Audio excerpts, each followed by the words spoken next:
Hi മക്കളെ, നമുക്കൊരു ലക്ഷ്യമുണ്ടല്ലേ? ആ ലക്ഷ്യത്തിന് വേണ്ടിയുള്ള തയ്യാറെടുപ്പുകൾ നിങ്ങൾ ആൾറെഡി ആരംഭിച്ചിട്ടുണ്ടാവും. കാരണം നമുക്കറിയാം, ലക്ഷങ്ങൾ മത്സരിക്കുന്ന വലിയ കോമ്പറ്റീറ്റീവ് പരീക്ഷകളാണ് നമ്മുടെ ലക്ഷ്യം. അപ്പോൾ അത്ര ഒരു കോമ്പറ്റീറ്റീവ് പരീക്ഷയ്ക്ക് വേണ്ടി തയ്യാറെടുക്കുമ്പോൾ നിങ്ങൾ ഒരുപാട് പഠിക്കണം എന്ന് പലരിൽ നിന്നും പല ഭാഗങ്ങളിൽ നിന്നും നിങ്ങൾ കേട്ടിട്ടുണ്ടാവും. അതനുസരിച്ച് നമ്മൾ പഠിച്ചു തുടങ്ങിയിട്ടുണ്ട് അല്ലേ? നമ്മളിങ്ങനെ പഠിച്ചുകൊണ്ടേ ഇരിക്കുകയാണ്. കണ്ടതും കേട്ടതും മുഴുവൻ നമ്മൾ പഠിക്കുന്നുണ്ടാവും ആണല്ലോ. പക്ഷേ കുറേ അങ്ങോട്ട് പോകുമ്പോൾ, ഈ രീതിയിൽ കുറേ മുന്നോട്ട് പോയി കഴിഞ്ഞാൽ ഒരു സ്റ്റേജിലെത്തുമ്പോൾ നിങ്ങൾ സ്റ്റക്കായി പോകും.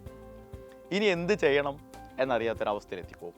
അല്ലെങ്കിൽ ഇത്ര നാളും ഞാൻ ചെയ്തതൊക്കെ ശരിയായിരുന്നോ, ഇത്ര നാളും ഞാൻ പഠിച്ച രീതിയിൽ തന്നെയാണോ പഠിക്കേണ്ടത് എന്നൊക്കെയുള്ള ഒരുപാട് സംശയങ്ങൾ, ആശങ്കകൾ നിങ്ങളുടെ മുന്നിൽ ഇങ്ങനെ വന്ന് നിൽക്കും. അവിടെ നിങ്ങൾ സ്റ്റക്കായി പോകും. ഇത്തരം ഒരു അവസ്ഥയിലേക്ക് നിങ്ങൾ എത്താതിരിക്കാൻ, അല്ലെങ്കിൽ ഇത്തരം പ്രതിസന്ധികളെ മറികടക്കാൻ വേണ്ടിയാണ് സൈലം ഗ്രേറ്റ് ഇന്ത്യൻ ബാച്ചിലുമായി നിങ്ങളുടെ മുന്നിലേക്ക് വരുന്നത്. ഗ്രേറ്റ് ഇന്ത്യൻ ബാച്ചിൽ എന്ന് പറയുന്നത് ശരിക്കും നിങ്ങൾ തയ്യാറെടുക്കുന്ന ഏത് കോമ്പറ്റീറ്റീവ് പരീക്ഷ ആയിക്കോട്ടെ, ആ കോമ്പറ്റീറ്റീവ് പരീക്ഷയ്ക്ക് മുന്നോടിയായുള്ള മോക്ക് ടെസ്റ്റാണ് ഗ്രേറ്റ് ഇന്ത്യൻ ബാറ്റിൽ അല്ലെങ്കിൽ സൈലത്തിൻ്റെ GABകൾ.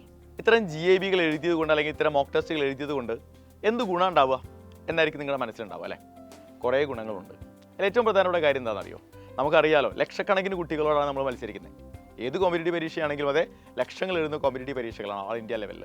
അപ്പോൾ അതുകൊണ്ട് തന്നെ ഒരു കോമ്പറ്റീറ്റീവ് പരീക്ഷയുടെ ഫോർമാറ്റ് എന്താണെന്ന് നമ്മൾ എന്ത് ചെയ്യണം? പരിചയപ്പെടേണ്ടതുണ്ട്. എന്നാലാണ് നമ്മൾ ആ പരീക്ഷയ്ക്ക് ചെന്നിരിക്കുന്ന സമയത്ത് ഇതൊക്കെ ഞാൻ മുന്നേ കണ്ടതാണല്ലോ എന്നൊരു തോന്നൽ നമ്മുടെ കോൺഫിഡൻസ് ലെവൽ വർദ്ധിപ്പിക്കും. അതാണ് ഏറ്റവും പ്രധാനപ്പെട്ട കാര്യങ്ങളിൽ ഒന്ന്. മറ്റൊരു കാര്യം എന്ന് പറയുന്നത് ടൈം മാനേജ്മെൻറ്റാണ്. നിങ്ങൾ കുറേ ഇങ്ങനെ പഠിച്ചു പോകുന്നതല്ലാതെ ഒരു നിശ്ചിത സമയത്തിനുള്ളിൽ നിശ്ചിത നമ്പർ ഓഫ് ചോദ്യങ്ങളെ നമ്മൾ എങ്ങനെയാണ് നേരിടുക എന്നൊരു പ്രശ്നം നിങ്ങളുടെ മുന്നിൽ ഉദിക്കും, നിങ്ങൾ ഡയറക്റ്റായിട്ട് ഈ പരീക്ഷ പോയി എഴുതുമ്പോൾ. അപ്പോൾ അതിനു മുമ്പ് മോക്ക് ടെസ്റ്റുകൾ എഴുതി പരിചയമുണ്ടെങ്കിൽ ആ ഒരു സമയത്തിനുള്ളിൽ ഞാൻ എങ്ങനെയാണ് ഇത് ഡീൽ ചെയ്യേണ്ടത്, എങ്ങനെയാണ് സമയത്തെ മാനേജ് ചെയ്യേണ്ടത് എന്നൊരു ഐഡിയ നമുക്ക് കിട്ടും.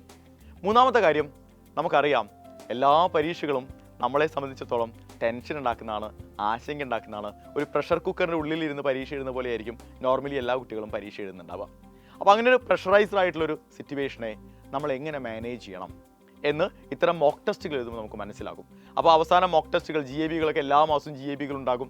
എല്ലാ മാസവും GABകൾ എഴുതി നമ്മൾ അവസാനം നമ്മുടെ യഥാർത്ഥ കോമ്പറ്റീറ്റീവ് പരീക്ഷ എഴുതാൻ പോകുമ്പോൾ ആ മാസം എഴുതാൻ പോകുന്നൊരു GABയുടെ ലാഘവത്തോടു കൂടി നിങ്ങൾക്ക് പോയിട്ട് പരീക്ഷ എഴുതാൻ വേണ്ടി പറ്റും. മറ്റൊരു കാര്യം, ഞാൻ നേരത്തെ പറഞ്ഞതുപോലെ നമ്മൾ പഠിച്ചു വരുന്ന രീതി ശരിയാണോ, നമ്മുടെ ട്രാക്ക് നമ്മൾ മാറ്റേണ്ടതുണ്ടോ, എവിടേക്കാണ് നമ്മൾ ഇനി ഇമ്പ്രൂവ് ചെയ്യേണ്ടത്, എവിടേക്കാണ് നമ്മുടെ കറക്ഷൻസ് വരുത്തേണ്ടത് എന്നൊരു ഐഡിയ നിങ്ങൾക്കൊരു സെൽഫ് ഇവാലുവേഷൻ നടത്താൻ പറ്റും ഓരോ മോക്ക് ടെസ്റ്റുകൾ കഴിയുമ്പോഴും, ഓരോ GABകൾ കഴിയുമ്പോഴും.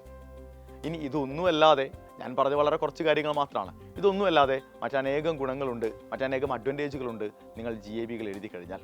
അപ്പോൾ അത് GAB എഴുതി കഴിയുമ്പോൾ നിങ്ങൾക്ക് മനസ്സിലാവും ഇതൊന്നുമല്ല, ഇതിനപ്പുറം കുറേ കാര്യങ്ങൾ നിങ്ങൾക്ക് GABകളിൽ നിന്ന് നേടിയെടുക്കാൻ കഴിയുമെന്ന് ഓരോ GAB കഴിയുമ്പോഴും നിങ്ങൾക്ക് മനസ്സിലാകും. ഓരോ GAB കഴിയുമ്പോഴും നിങ്ങളുടെ കോൺഫിഡൻസ് ലെവലിൽ ഉണ്ടാകുന്ന മാറ്റം നിങ്ങൾക്ക് നേരിട്ട് മനസ്സിലാക്കാൻ പറ്റും. അപ്പോൾ +2 സ്റ്റുഡൻസിന് വേണ്ടി സൈലം നടന്ന GAB ഈ മാസം 28-നാണ് വരാൻ പോകുന്നത്. ഇതുവരെയായിട്ട് നിങ്ങൾ രജിസ്റ്റർ ചെയ്തിട്ടില്ല എങ്കിൽ സ്ക്രീനിൽ കാണുന്ന QR കോഡ് സ്കാൻ ചെയ്യുക, രജിസ്റ്റർ ചെയ്യുക, അടിപൊളിയായിട്ട് തയ്യാറെടുക്കുക. കാരണം 2025-ലെ കോമ്പറ്റീറ്റീവ് പരീക്ഷകളിൽ നിങ്ങൾ ഗംഭീര പെർഫോമൻസ് കാഴ്ചവെക്കാൻ പോവുകയാണ്. All the best.